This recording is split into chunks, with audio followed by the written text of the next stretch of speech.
Hey guys, what is up? কেমন আছেন সকলে? আশা করি ভালো। আজকে আমরা দেখতে চলেছি বাংলাদেশ বনাম Sri Lanka match, Saturday special match. টসে জিতে বল নেয় বাংলাদেশ। ব্যাটিং জুটি তাসকিনের ওভার থেকে বাউন্ডারি হাঁকানো শুরু করে। ইনিংসের তৃতীয় ওভারের শুরুতে 2টা 4 মারলেও পরবর্তীতে আউট হয় তাসকিন আহমেদের বলে। ইনিংসের পঞ্চম ওভারের শুরুতে 4টা 4 মারে প্রথম নিশাঙ্কা সাকিব আল হাসানের ওভারে। আমরা একটা লেগ স্পিনার পেয়েছি। রিশাদ হুসাইনের গুগলি দেখি ওয়াও, অ্যাবসলুটলি ব্রিলিয়ান্ট। ও ভুলেই গিয়েছিলাম নুয়ান তুষারার ইয়র্কারের কথা, বিউটি। তানজিলা তামিম কি করবে? এই ইয়র্কার ফেস করার সামর্থ্য তার নেই।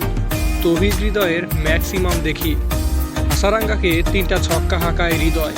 সাকিব একটা সুন্দর শট খেললেও ঠিকসানা উড়ন্ত ক্যাচ ধরে। Pillar of the match Rishad Hossain, এবং সবসময়ের জন্য ভরাডুবি ম্যাচ জেতায় মাহমুদুল্লাহ রিয়াদ। আর এই ধরনের ভিডিও পেতে চ্যানেলটি সাবস্ক্রাইব করুন। ধন্যবাদ সবাইকে। আল্লাহ হাফেজ।